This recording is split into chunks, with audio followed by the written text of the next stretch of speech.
that's why I aim to help people to get to 5, because it's not that you need to get to 10. It's that you started at 5 and people took bricks from you. When you look at the math, the statistics, you'll actually be shocked at how good you actually are. You know, you're just most likely comparing to like someone else's 1%, and then on top of that, they're inflating it on social media. Next Level Nation, welcome back to another very special, as always, episode of Next Level University, where we teach you how to level up your life, your love, your health, and what, Alan? Your wealth. Nice.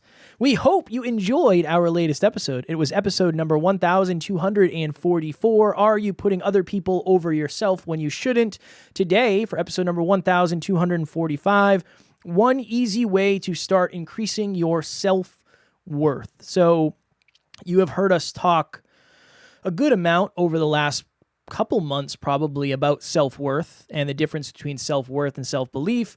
My perspective of self-worth is your understanding, your accurate understanding of your value as a human being, not your value in terms of how good you are at something, but your intrinsic value as a human being, just you as you are, and I guess understanding your own truth. And what Alan and I have seen is most people, I don't know if anybody is truly accurate when it comes to their own level of self-worth. So figuring out how their intrinsic value actually is, I think some people are way over, and I think some people are way under.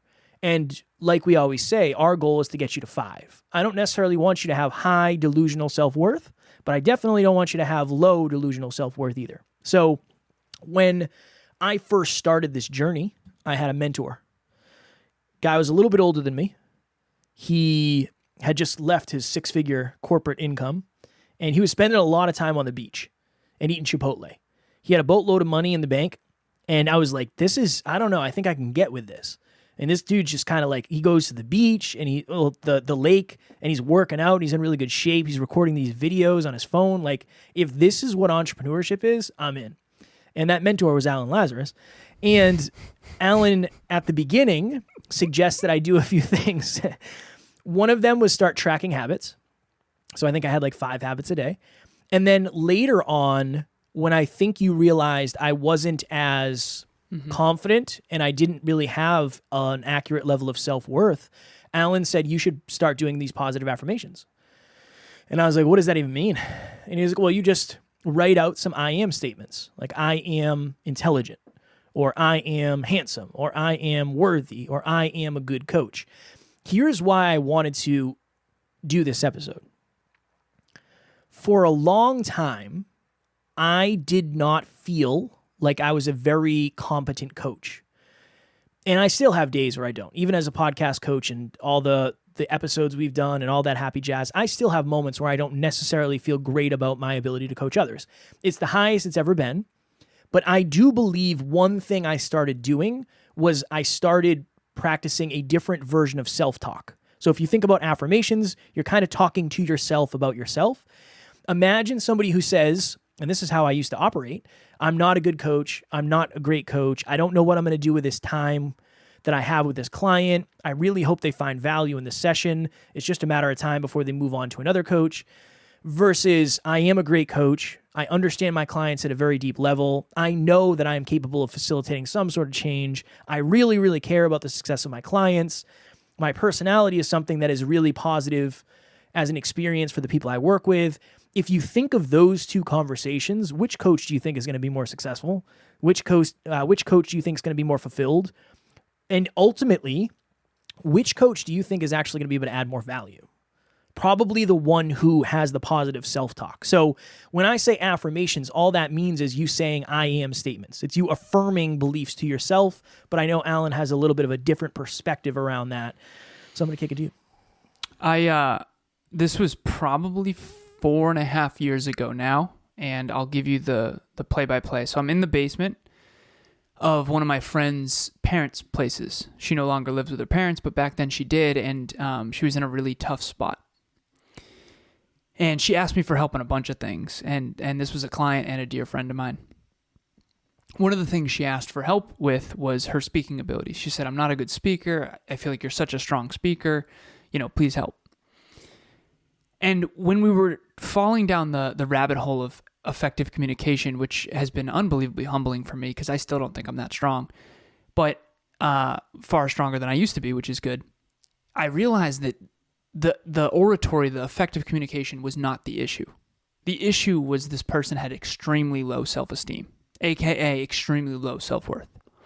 And I think self-esteem is the micro version of self-worth. In other words, your self-esteem can kind of waver day to day, but your self-worth is a little bit more consistent over the long term.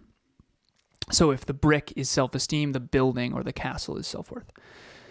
So anyways, we're in her basement, and I remember asking her some simple questions. I said, can you name something that you really love about yourself? And she couldn't name anything. And I was like, oh. And then we got a little more specific, and this person's gorgeous physically. And I said, well, okay, just name something you love about your appearance then. Nothing. Literally nothing. And it wasn't like a modesty pretending. It wasn't like I'm pretending to be so modest. I actually think I'm really good looking or anything like that. It was genuine. It was like, whoa. And then I was like, okay, well, forget about love. Just name something you kind of like. Give me something you kind of like about your appearance, which to me, this person's beautiful, right? And so it's like, why wouldn't she just start rattling some stuff off? Hey, I got a great physique. Hey, I've got a beautiful symmetry in my face. Hey, I've got great hair. Like, to me, it didn't make any sense. And I now understand that I've worked on this stuff quite a bit, and I have self-belief, and that's a whole other thing. But the point is I was shocked. I couldn't believe it. I couldn't believe how low this person's self-worth was. And so anyways, I continued asking these questions, and I said, well, can you name anything you don't like about your physical appearance? And all of a sudden, she was rattling things off, like a whole list. And I was like, oh, you can name 15 things right off the top of your head you don't like, but you can't name one you love? You're constantly focusing on the wrong evidence. And so what I recommended was self-talk. I had her writing down every single day things she liked about herself. And so that's what I want to have the listeners do. And I wrote this down. You need to give yourself permission to actually think good things about yourself. You really do. And this is not bragging. This is not boasting. This is not hyperbole or inflating it. I'm not saying to I'm the strongest person in the world. No, that's stupid and not true. But there are some things that are true about you that are great. And I think if you can't say those things to yourself, and here's the interesting thing. I asked this person when I was in the basement with her, I said, well, can you name anything that you like about me? And she started rattling things off, and I was like, oh, okay, so you can do it with me. So just do the same thing with yourself, right? Because honestly, you're better looking than I am. And again, that's just physical appearance, and that's an easy thing to point to. But there's a million other qualities. Do you think you're intelligent? Do you think you're, good looking? Do you think that you have skills? Do you think you're athletic? Do you think that you're strong? Whatever. Insert value here. And I think that what I've found out, and I now understand this at a way deeper level, I didn't back then, she had a family who was constantly criticizing her. Constantly. Toxic AF, by the way. And then on top of that, she got in the habit of criticizing herself.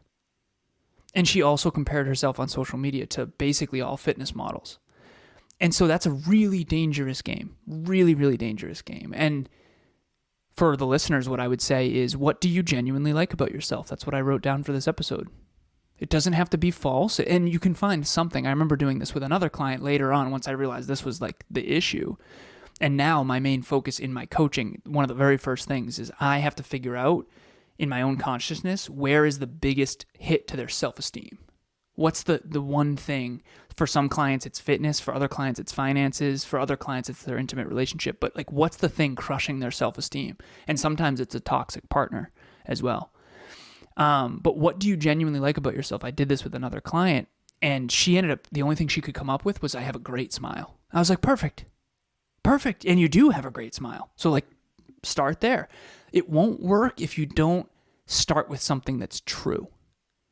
And I think that that's important. You're not just going to, I think a lot of people say, oh yeah, like say I'm smart. But if you don't think you're smart, that's not going to work. Instead, start with something that you actually believe. I'm kind. I'm genuine. I'm authentic. I'm truthful, or whatever. But I think self-talk, I was actually doing it right before this episode just to practice because I want to lead by example. And I was downstairs and I was like, I look really good today. I was like, cool. Okay, I've got great hair. Okay, awesome. I also want to get a haircut because it's too long. But and I was like, you know what? I don't do this enough. And it was just one of those fun kind of moments. But I think we all focus more on what we're not than what we are. And I think that needs to be balanced really well. Well said. I try to do that before podcasts. Not these, which I probably should, but before when I'm on other shows, I literally say best in the world. Let's go. Now, do I believe I'm the best in the world? Not really. Do I think I'm one of the best in the world? Yeah, sure. I can take that. Headed there? I'm headed there. I think I'm headed there. Again, contextually, what does that mean? I don't know. But that's at Podfest? Huh? I felt really good. I felt really good at Podfest. Yes, but I don't know. It's interesting. I like your point where if you don't believe it, that's a very good point for everything. Whether it's goal setting, whether it's positive affirmations, whether it's the law of attraction, whatever it is, if you don't believe it, it's not going to happen. Yeah. And it's not going to really serve you. So I think that's a very important perspective. Well, did you believe 2 million was possible for you for a goal early? Because, well, $2 million? Very quick about this, but Kev, when we first started working together, he had very low goals, at least what I thought were low goals, which net worth of $2 million.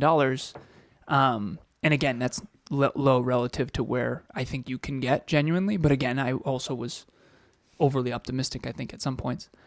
And I was projecting my own capabilities onto you and my own understanding of finance and insert XYZ, which I didn't understand back then. But anyways, so did you believe 2 million was possible? Yeah. And then when you jumped it to 70 million, you... Not really. No, I don't think so. I think I connected the dots. But you at least believed that you eventually would believe it's possible. That's an interesting notion too. Yeah, I don't know if I was that many layers out. I don't know. You had me convinced. Well, I thought you actually believed it. I was fighting for my life, son. I had to do what I had to do. You know what I mean? No, I'm not blaming you. I honestly thought you believed it. I don't know. I don't think I wanted to believe it. Maybe I believed it more than most. I don't know. It's hard for me to believe something when I don't know the strategy. That's a challenge. The interesting thing, and when you said it, this kind of unlocked for me, in a way, maybe in a way that it hasn't before. When I think of self-worth and self-belief, but self-worth far more than anything, the reason I want people to get back to 5 is because if you have low self-worth, it's most likely been taken from you, quote unquote. Yeah. Where you say you started at 5, and throughout your entire existence, potentially, say it's your family, you're not smart enough, you're not pretty enough, you're stupid, you have dumb ideas, you're never going to make it. Literally, brick from building, brick from building, brick from building, brick from building. Eventually, it gets to the point where you think you're a building that's missing a bunch of bricks. So when somebody comes along, you don't filter them out the way you should. So this is one of the reasons I say this on podcasts all the time. I said, the problem with low self-worth is it usually attracts low self-worth opportunities. All I mean by that is it attracts people who take advantage of low self-worth, and then the low self-worth actually gets lower. And then it becomes this cycle of I don't deserve good, therefore this is all I can get, therefore I accept the behavior, and then it becomes this thing. When you want to get back to 5, it's almost like you have to, I don't want to say make up for, but it's almost like you're rebuilding to baseline. That's ultimately what it is. Where on the other end, if your family said you're the best, you don't have to work hard, you're beautiful, success is just going to come your way. People at our wealth level, we don't do things like that. Like we have people that do things for us like that. That's inflating your self-worth. You need to get down to 5 in terms of like, you need to remove some of those bricks because those bricks are not effing real. Those are fake. Those are fake bricks. They're not real. So I think when you were saying that I had that visualization of it's kind of like the Libra scale, or any scale really, where if it starts at baseline and somebody is like taking self-worth from you, it's lower and lower and lower and lower, even though in this analogy, with a scale, it's hard because the thing that gets lighter goes higher, and that's not necessarily This is funny. not necessarily what we want. But This is fun for me. The Libra scale. When you said that, that's what highlighted for me is that's why I aim to help people to get to 5, because it's not that you need to get to 10. It's that you started at 5 and people took bricks from you. You just need to get back to where you tower, man. Yeah. You just need to get back to where you started. Just meeting the people that there are to meet at Next Level Live made it worth it all on its own. Everybody there is incredibly supportive. Everybody there is not just strong, but also vulnerable and open, and also humble about how they're doing and where they're at in life, as well as where they've come from. So at any point, you don't feel intimidated or like you're lacking or like you're not as good as anybody else, because everybody has been at some point where you are, and everybody just wants to see each other thrive and do the best that they can. Accurate self-worth is critical. Why? And I think this is important for everyone, including you and I, which is, so I told Kev prior to going to PodFest that you're going to feel, because you were concerned about feeling inadequate. Naturally, as I am often. You're the podcast guy in most rooms, but now you're going to a room of podcasters, right? So are you going to be in over your head, XYZ? And I said, no way. But that's also because I know that you've worked every day for the last 6 years, except for Sundays, basically learning the industry and podcasting and talking to me. So, and masterminding and podcast coaching and analytics and spreadsheets and tracking. And right. So I knew you're going to be stronger than you thought, for lack of better phrasing. Yeah. And so I would argue that you had lower self-value than the truth. I think your value, your worth is higher in that arena than you thought. I think sometimes people are over. Yeah. Like I can think of someone who we used to podcast with, and who had a podcast. She had us on, we had her on. And it's like, she has this really high self-worth even without merit. It's like weird. It's like weird for me. It's like, where did you get that? That's not real. And you can always kind of tell, because when they go into an arena that isn't their thing, they keep the worth. Yeah. And it's almost like you kind of, it's like, wait, this is my arena though. This is where I remember I was a fitness model, fitness coach, fitness competitor, and this is all I did. I'm not exaggerating. I mean, all I did was study fitness and coach fitness and compete and like work out all day, every day. And this other person, I remember going to the gym with them being like, why do you act like this is your castle? You don't even do this. And by the way, you're out of shape, and I'm not trying to be mean, but where is the worth coming from? It's not grounded in reality. And so I think that Kevin and I's goal always with this podcast is, how do we give you permission to get back to reality? Some people need to deflate their ego and sit in the truth. And I've had humble pie. I did fitness competitions that I thought I'd come in first, and I came in 5th. And then I've done competitions I thought I'd lose, and I ended up winning the whole thing. That brought me back to 5. And so we always say action is the cure-all. But when it comes to the self-talk, are you overly focused on only the good things about you? If you're a listener to this show, I doubt it. But maybe you're overly focused on the weaknesses. Maybe you're overly focused on the things that are inadequate or not good enough. And maybe that's a pattern. And maybe you're comparing to other people on their social media. So you're comparing their inflated reality to your actual reality or whatever. And being at 5 is wise. It's centered, it's truthful, and it's a constant progression to try to always stay at 5. Drive to 5 is really important. Yeah. Yeah, it's interesting because you always have a home too. I don't know if the home ever switches. So for me, my home is low self-worth. So like right now I feel pretty I'm close to 5 based on going to PodFest and having that experience where, and again, it's not a judgment thing, but there were people on stage that had,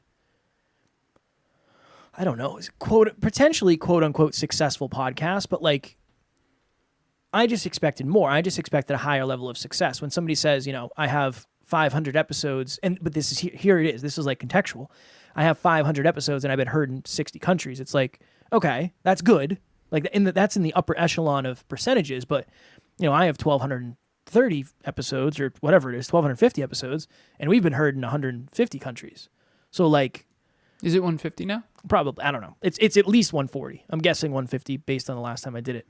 But that's an interesting thing for me is like, I don't know. That fills in some of the gap of, oh, okay, the reality is far different than the expectation. But then the questioning of, I just applied to speak at a big event, and I told Alan, I was like, I expect to get it. Based on what I saw, I expect to get it. Now that could be over a little bit. Of like, well, I mean, I'd be surprised if I didn't get it, right? Like that's weird for me. I never say that. It's a weird spot to be in, isn't it? Now, when you don't, the humble pie comes hard, man. Yeah, but again, big tree fall hard. I'd be excited to get it, and I feel as if I've worked very hard to get it. If I get it, I get it. If I don't, whatever. But here's another thing: say I do get it, when I go there, I'm probably gonna one thing's gonna happen. I'm either gonna go in with ego and be like, all right, I already know I'm gonna be one of the best people here, or I'm gonna go in like that other room was just not the one. Like this is the real one where I'm going to be found out. It's this, I don't know if it ever goes away. I really don't know if it does. Yeah. Drive to 5 is forever. Yeah. Drive we got to write a Five book is on forever. that. We should. You do the writing and I'll draw the pictures.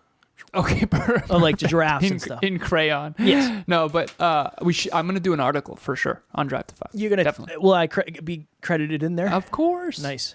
Next What Level do I get? University. What do I get? A link to read it. Oh, wow. Any residual income? No. Well, you do own half the business. So. I do, yeah. Yeah, most likely.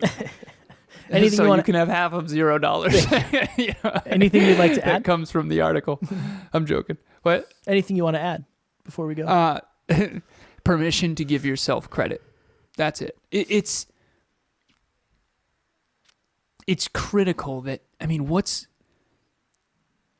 if you're putting in great, I mean, this person, I'm sitting there in their basement and this person is a really wonderful person and I couldn't believe it. It's like everything you think about yourself is inaccurate.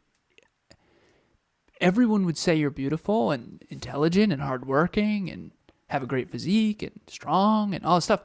But if you don't, and then you see these other people that think they're amazing and it's like, what? Have you ever met someone like that? Just real talk. Like, yeah, how do you feel better about yourself than I do?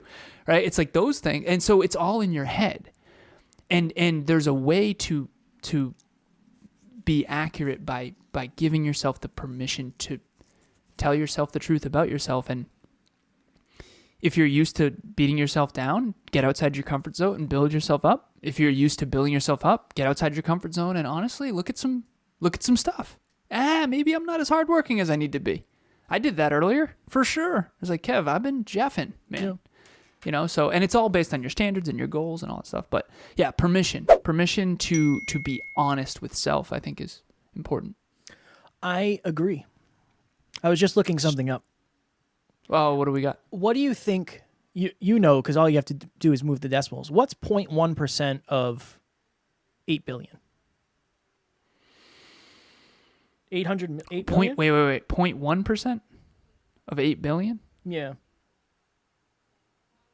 Well, 1% would be 800 million. Sorry for wasting. So it'd be 80 million? I don't really know, but let's 10 million, 1% of a billion is 10 million, so it'd be 80 million. 80 million, yeah. So 0.1% would be 8 million. Oh. Yeah, right? Okay. Fair. Okay. So 8 million. Okay, this is the story. And last thing before we go. And sorry for wasting your time for doing the math. I just wanted to do it live, and I thought it was going to be quicker. So 8 million. I got on the team call last Wednesday. First time I'd been on the team call since 2 weeks prior because I was at this event on the previous Wednesday. And we have a very amazing team where we can just be honest. And I said, one of the things that was really hard for me is like, I know way more about podcasting than I ever realized. And Alan said, isn't it interesting how in this community, that's like, give yourself permission to be great. But in many other communities, that's where people get like shamed. It's like, how dare you think you're good? Yeah. You son of a bee. How dare you think you're good at something? It would seem like arrogance. It would seem like arrogance. Okay. I know more about podcasting than 99.9% of humans. Because 0.1% is 8 billion, and there's only 225 or 250,000 podcasts that are actually rolling. Just imagine that. Now, here's the thing. You have your own stat too. For me, it's podcasting because that's really all I do. But for you, you have your own stat that's accompanied or related to you. So figure out what your stat is, because that is permission right there. And I think that's powerful, to your point. The math will help you be accurate. And I can almost promise the people listening, because you tend to be on Kevin's end of self-worth, and honestly mine in many ways, when you look at the math, the statistics, you'll actually be shocked at how good you actually are. Yeah. You know, you're just most likely comparing to like someone else's 1%, and then on top of that, they're inflating it on social media, making it look better than it really is. And again, every model takes 150 photos, cherry picks the best 10, and then some of them edit them. So it's really important to bring. I love the math. I think the math is important. So It's helped me a lot as well. hell yeah, man. It's helped me a lot. I was doing it the other day. I was like, what's 1% of 8 million? Or sorry, 8 billion. I was like, okay, what's 0.1%? Oh, interesting. What's 0.01%? What's that, 800,000? I always wanted to be a 8 math teacher. I always wanted to be a math teacher, and now in some ways, You've taught me many things in math. it's dream come true. Math teacher. That goes one way, that dream. What do you mean? It wasn't a dream for me, son. Oh, nightmare. yeah. It's been a now you're nightmare to learn. spreadsheet Jeff. To learn all the things I've learned, but I'm very grateful I did. All right, we're going to go. Next Level Nation, if you're struggling with self-worth, please reach out. I have 5 slots available for mindset coaching, and this is something I am unfortunately or fortunately, depending on how you want to look at it, very familiar with, but this is something that I've dealt with, and I believe at a deep level I can help you have these breakthroughs and face the fears and figure out your comfort zone and your learning zone and your anxiety zone, just based on the fact that I've been doing it every single day for the past 6 years. So if you're interested, please reach out. We can have a link in the show notes, but also you can reach out directly to me on any of the social media platforms. You can find those in the show notes as well. Imagine a full hour where someone is dedicating their entire life in that hour, for that hour, to helping you with your life. It really is magnificent. I mean, I have a therapist, and that's the 1 hour where I get to dig into my past, my current, my future, myself, my emotions. It's really, really, really powerful. So whether it's a therapist or coaching, like, it is important to have someone in your corner supporting you genuinely. If it's not Kevin or myself, make sure it's somebody. Yes. Also, as you've heard many, many times, but that's what we're talking about, April 1st, Next Level Live 2023, 50 listeners just like you in a room who struggle with self-worth, self-belief, who want to have more self-improvement in their life, a community of people who can support that growth and contribution. Join us. The link to the landing page will be in the show notes. And again, it's going to be an experience more than anything. Kevin and I will be there. We'll have an assistant coach helping you every step of the way. There's going to be breakout sessions. There's going to be 3 different speeches: health, wealth, and love, all things Next Level You. And the tickets are available currently. Is that correct?